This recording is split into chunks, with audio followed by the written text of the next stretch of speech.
Amarante também é devoto de São Jorge? Sou devoto de São Jorge. É mesmo, né? Não é piada, né? Salve, Jorge. Salve, Jorge. Amarante, vamos começar. Você fez uma estada na Argentina, inclusive a última vez que você esteve aqui conosco, você estava lá. Quer contar um pouquinho para a gente como é que foi? Como é que foi o debate ali com os argentinos? Eu cheguei de lá ontem, praticamente, na madrugada de ontem, né?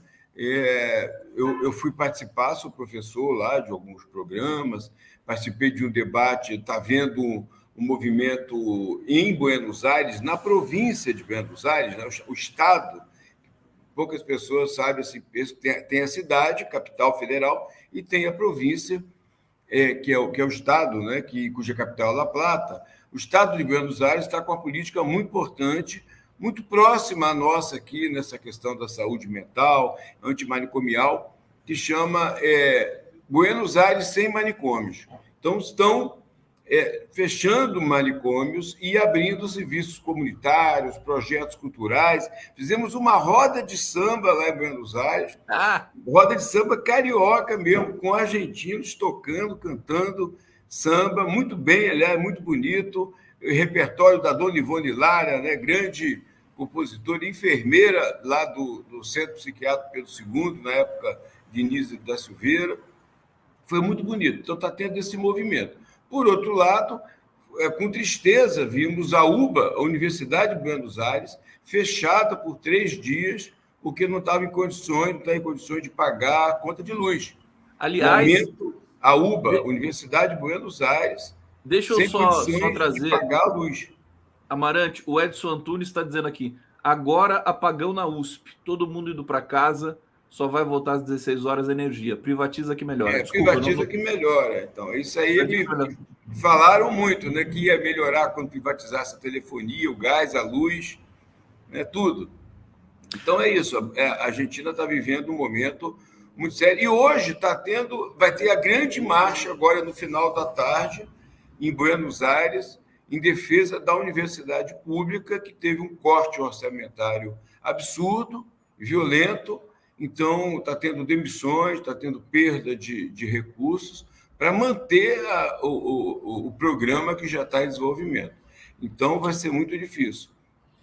Aí chegamos a uma situação grave lá, assim, muita falta de recursos, né? Uma mobilização, ameaça lá da Patrícia Bullrich de reprimir as manifestações, né? Porque a Argentina faz muita manifestação de rua, param mesmo a 9 de julho, param aquele centro todo.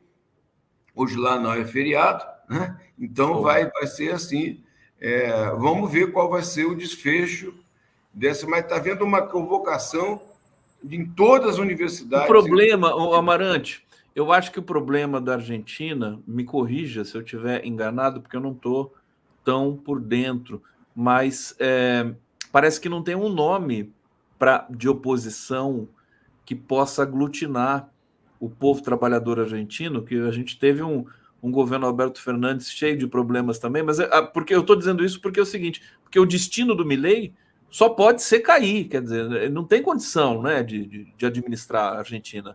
Eu acho que ele está perdendo tudo que ele tem de apoio ali. Como é que você viu essa situação lá? Eu vi tanto comentários de pessoas que acompanham a política, que são lideranças políticas lá, muito claramente assim. Primeiro, essas eleições mais ou menos divididas, elas são uma certa enquete de um determinado dia, né? Pessoas que dias antes não votariam no Milei, dias depois não votariam novamente, votaram naquele momento. Foi como se fosse eles falam, uma encuesta em um dia, aconteceu aquele dia, e já está aumentando muito a rejeição, em grande parte pela inoperância.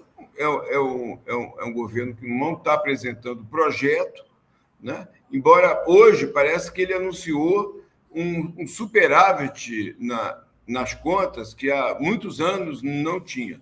Mas ele já apresentou resultados também de melhorias de dados econômicos que depois foram contestados, que não existiam, era um fake. Então, como agora está valendo tudo, né, você apresenta resultados, mas a grande imprensa, a televisão, né, concentra o debate no aumento assombroso de contas públicas, as tarifas de luz, de gás, de telefonia, de transporte público, está tudo aumentando em torno de 300%. Os aluguéis estão aumentando demais, a alimentação está aumentando demais. Eu, inclusive, disse na semana passada que um jornalista disse que a Argentina estava virando um país vegetariano, um país produtor, o grande alimento nacional é a carne, né? É o assado. Então, está num momento muito crítico. As pessoas não têm como comprar mais carne ali, o povo trabalhador, né, que costuma, que faz parte da tradição da dieta do argentino. Paulo Amarante, eu vou ter que perguntar para você sobre o governo Lula, sobre o Ministério da Saúde.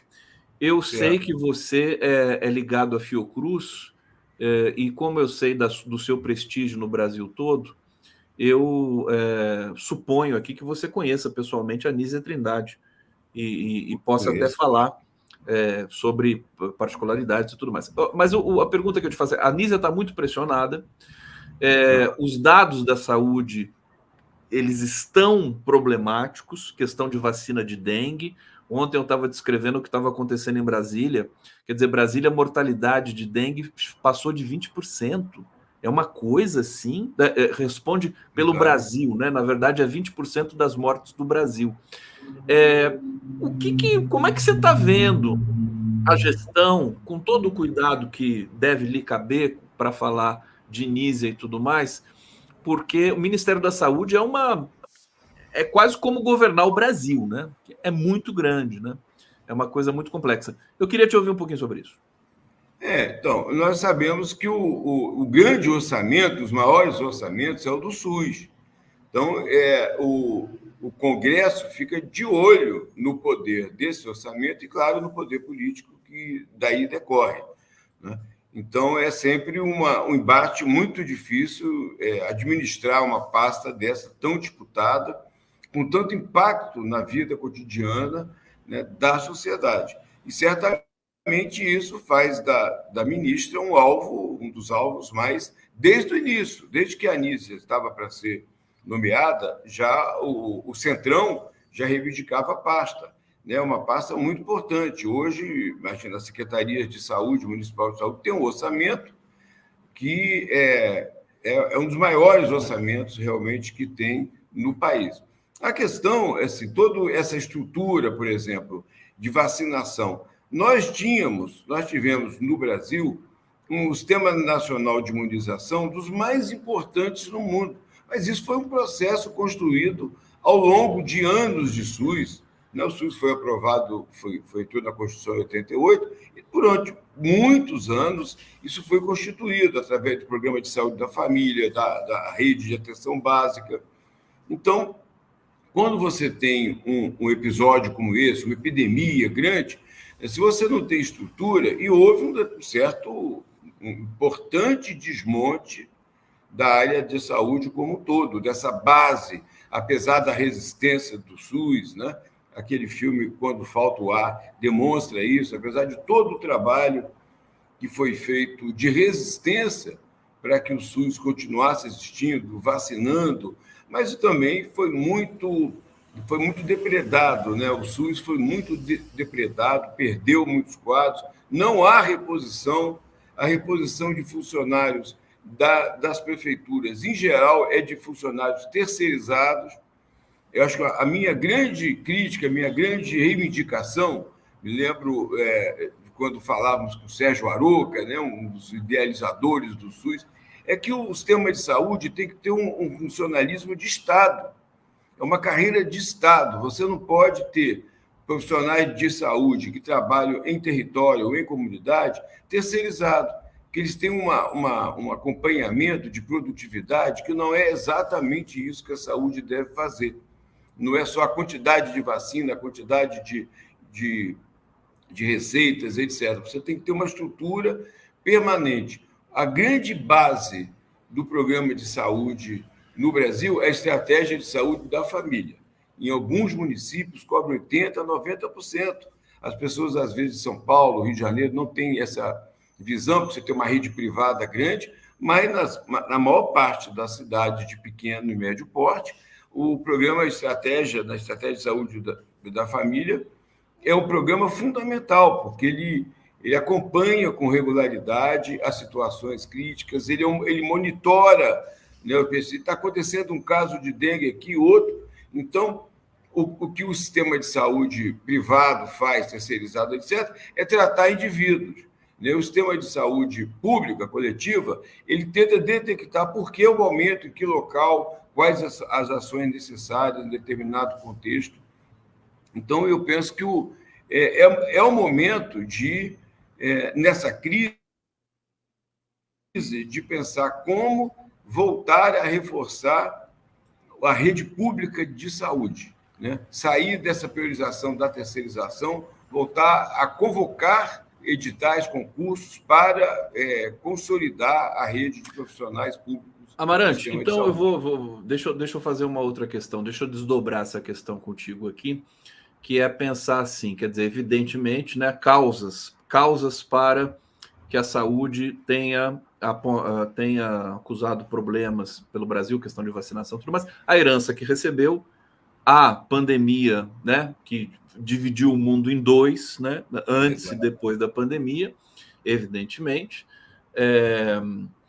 e também a pressão dos políticos gananciosos que querem o Ministério da Saúde, e o próprio PT quer, né? A Anísia está num fogo cruzado que vem do Centrão, do Arthur Lira, e o PT também.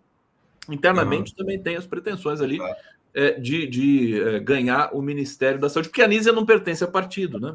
Então ela não representa os interesses diretamente de nenhum partido, dita pela cota pessoal do presidente Lula. A pergunta que eu faço é o seguinte: vou comparar com o Haddad. O Haddad também recebeu uma economia devastada, completamente, né? 300 bilhões só de farra do Bolsonaro para tentar se reeleger, de prejuízo para todos nós, para o Brasil inteiro. E a economia tem dado sinais importantes, tem melhorado, o Haddad está bem aprovado e tudo mais.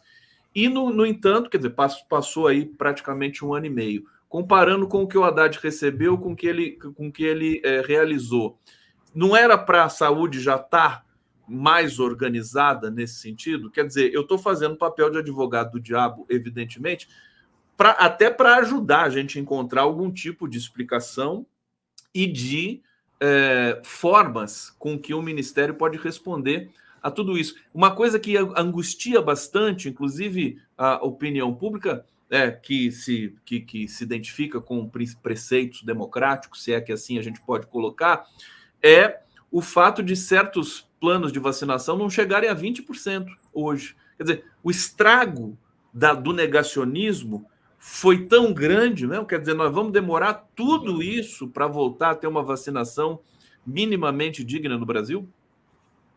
Não, eu concordo com você plenamente, Conde. Eu sou um pesquisador vinculado à Fiocruz, né? Mas também ao movimento social, ao movimento da reforma psiquiátrica, da luta antimanicomial. Eu quero mais. Eu não vou fazer uma argumentação poupando esse ou aquele gestor. No campo, por exemplo, da saúde mental, eu sinto muita falta de projeto, muita falta de definição. Né? O que exatamente vamos fazer? Os profissionais que estão aí na luta, os usuários, os militantes, temos um movimento, como você sabe, agora símbolo aí para a América Latina, não pode deixar de mostrar minha camiseta de hoje, né?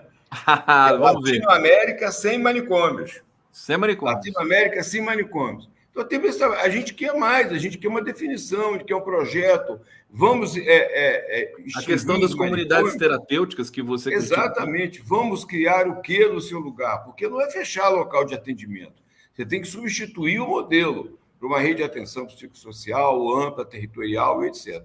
No caso da vacinação, né, nós, evidentemente, eu acho assim, a Anísia, ela demonstrou uma competência como gestora num momento muito difícil da pandemia e do governo anterior, absolutamente contrário, tentando invadir, possuir o Ministério, a Fiocruz daquela época, e ela teve um papel de articulação, de liderança, em que ela conseguiu se manter, dialogar primeiro com Mandetta e depois lá com um especialista lá em logística, né?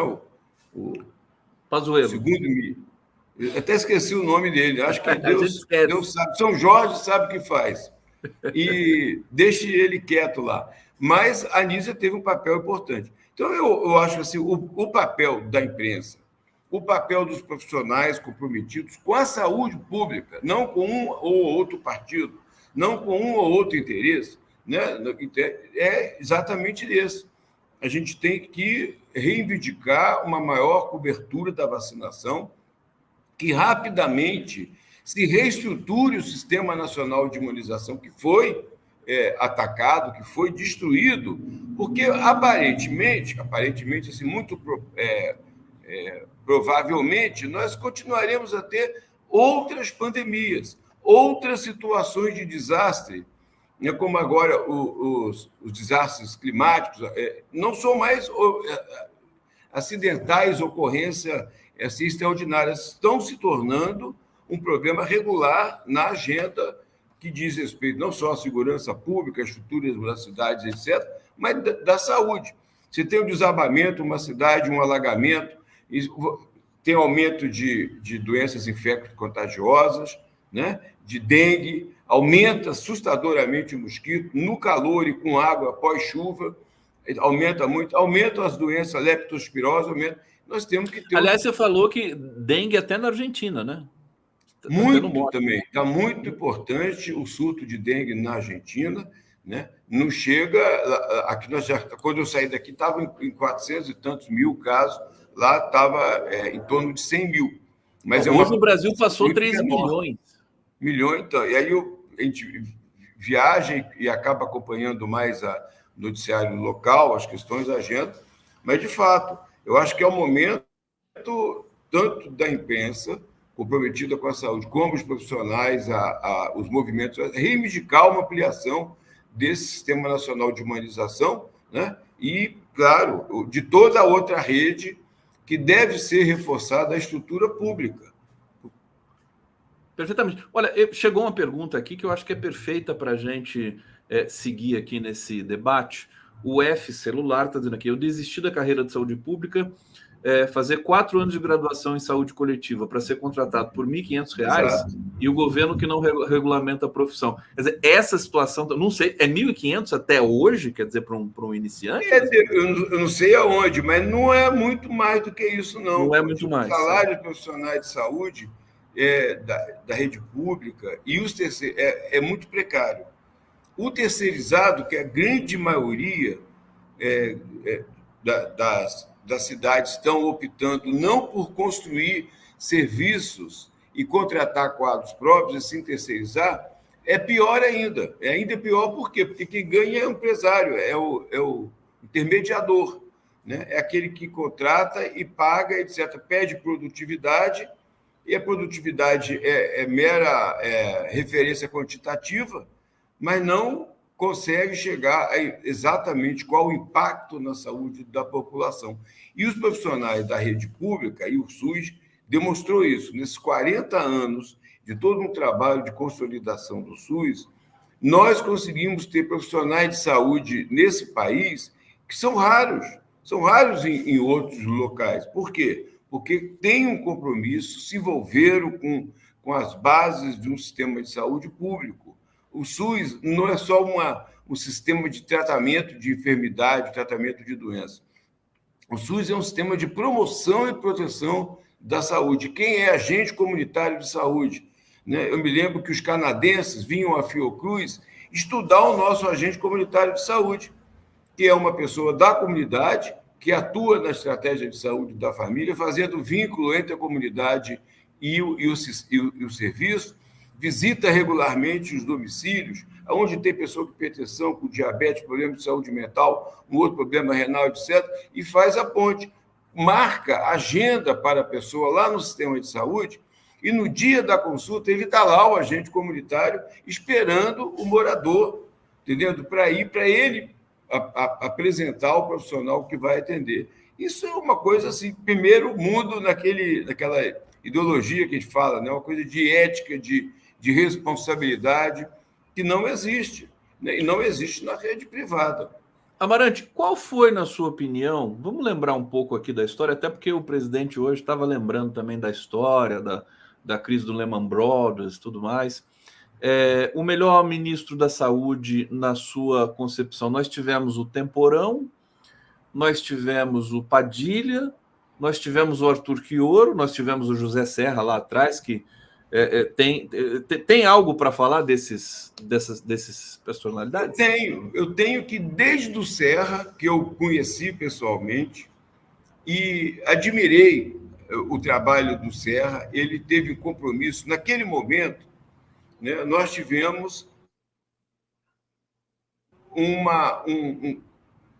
conjunto de pessoas, o SUS era uma bandeira nacional. Então, você tinha pessoas de vários... A gente brincava, falava que era o partido sanitário, porque ele não tinha um partido, não era de um ou de outro. Nós tivemos, né, o Serra, você falou, o Padilha, o Humberto Costa, tivemos o Temporão, né, o Arthur Quioro, né? Então, todos ministros que nascem a partir do movimento sanitário.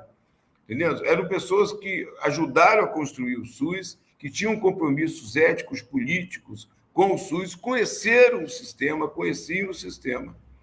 Né? O grande rompimento que nós vamos ter é no momento do impeachment da Dilma, que antes já de ocorrer o impeachment, na tentativa de negociar com o Congresso, ela oferece o Ministério da Saúde, né, sai, então, dessa tradição de ministros que são provenientes, com exceção do Serra, que era economista, né, mas são ministros que vieram do movimento sanitário e que tinham um envolvimento histórico, né, de trabalho com o SUS. Olha, eu quero até falar agora, porque assim, o pessoal, o público aqui, está interessado demais nesse tema. Muitos comentários chegando. E antes de trazer os comentários... Não, na verdade, eu vou trazer os comentários, depois vou fazer um breve comentário e passar para o Paulo Amarante fechar esse debate tão importante de hoje. A Maria, olha só, deixa eu só aumentar também esse box aqui do comentário para todo mundo poder enxergar bem. Maria José Ranzini. Conde, cadê a vacina da Covid em São Paulo? Parece que está em falta, e também em outras localidades. João Medeiros, as ações sociais do governo Lula na saúde sofrem muita prática porque os municípios são quase todos centrão. Aí não há ação em rede. Beatriz Virman, pior que professor em Minas Gerais não existe em lugar nenhum. Eu conheço a situação dos professores, do salário dos professores em Minas Gerais. De fato, é uma coisa muito crítica, né? Lúcia Bruno, nas cidades pequenas faltam funcionários e insumos para trabalharem. Maria Cristina Sacramento, o SUS precisa fazer um plano de saúde a preços reduzidos para a classe média aposentada, com responsabilidade de fazer ginástica, dieta, manter a saúde. Ontem teve uma notícia de que, anteontem, né, um plano de saúde terminou unilateralmente o contrato com uma senhora de 93 anos. Só para ter uma ideia de como eles operam. O João Medeiros está dizendo aqui, o que o entrevistado está falando sobre as ações do SUS nos municípios é só teoria, na prática só tem ação SUS para a boiada do prefeito do Centrão. Então, eles estão dizendo o seguinte, aí eu faço o comentário. Primeiro o seguinte, estão dizendo aqui para mim, falou, Conde, você criticou muito a Anísia ontem no seu programa da noite, critiquei mesmo, fiz aqui. Agora, hoje não sou eu, hoje eu quero ouvir o Paulo Amarante, né? Então, eu quero fazer o papel aqui de jornalista, que é o que eu faço sempre aqui, eventualmente coloco algumas opiniões, mas não faz sentido hoje. Eu acho que ela está passando por dificuldade. E agora me veio uma nova questão, que é o seguinte, o que foi o governo Bolsonaro na saúde, que é o ministério que tem o maior orçamento do governo, quer dizer, o estrago que deve ter sido feito na saúde, acho que nenhum ministro, e agora até fazendo uma meia-culpa, daria conta do que está acontecendo hoje na saúde brasileira. Quer dizer, fora as sabotagens, as críticas, as pressões, né, Paulo? Eu acho que com isso eu peço para você fazer um comentário de final para a gente aqui sobre essa situação toda. É evidente, eu queria também comentar, quer dizer, evidentemente, houve um desmonte, né? Está falando do Pazuello lá, né? Uma coisa, ele foi ser ministro da Saúde. Uma das suas primeiras entrevistas, quando ele fala um manda, o outro obedece, entendendo? Ele disse que não conhecia o SUS, que ele ficou muito bem impressionado com o SUS. Olha, um general de exército vai ser ministro da Saúde, não conhecia o Sistema Único de Saúde. Então, assim, houve um desmonte, né? A gente que conhece funcionários, trabalhadores, os programas dentro do Ministério da Saúde, houve um desmonte. Desmonte esse que começou lá com a Dilma, no caso da saúde mental foi gravíssimo. Pela primeira vez, uma coordenação de saúde mental recebe como coordenador um dirigente manicomial contrário à reforma psiquiátrica, defensor do manicômio, das práticas tradicionais do manicômio. Então, isso foi, né, que teve a ocupação do Ministério com o projeto lá, com aquele momento, fora Valêncios. Mas, então, é muito difícil. Eu acredito que, por isso é importante que a gente cobre, reivindique que seja reestruturado o Ministério da Saúde e o SUS. Quando alguém comentou que o que eu falava era só teoria, não é só teoria. Eu também concordo que esse desmonte ele se expandiu, não é só em prefeituras do Centrão. A saúde foi virando moeda de troca, o teu maior orçamento está sempre o olho de olho grande, né? Os políticos que querem o dinheiro, que querem o poder. Você imagina que não é só o dinheiro, é o poder de você atender a demandas sociais de um familiar, de uma pessoa que não tenha onde internar alguém. Isso é voto certo, são currais eleitorais. Agora, de fato, não é só no Centrão, nas áreas do Centrão, que o SUS foi e está sendo desmontado. Em várias prefeituras. Você falou também de governo, de partidos progressistas, porque a saúde deixou de ser um projeto de Estado. No SUS estava lá, a saúde é um dever do Estado, né, um direito da população. Né? E isso não está ocorrendo. Por esse motivo, é importante reinvestir não só em ações, mas também na consolidação de profissionais do quadro. Então, o SUS, a pessoa que sugeriu fazer um plano de saúde para idosos, o SUS não é um plano de saúde. Sim. O SUS é um sistema nacional de saúde. Um sistema nacional. Inclusive, teve o caso, desculpa, o assunto é tão forte aqui para a gente. Aquela poeta que foi atacada por 3 cães pitbull em Saquarema, se não me engano, o Cabo Frio. A escritora, né? A escritora Murray, né? Ela ficou encantada com como ela foi tratada no SUS. Quer dizer, não tem plano, ela não foi por plano nenhum. Quer dizer, o SUS não dá plano, o SUS atende você, e bem. O SUS é o Sistema Único Nacional de Saúde. É uma invenção fundamental. Na prática, o que aconteceu não é que seja só teoria.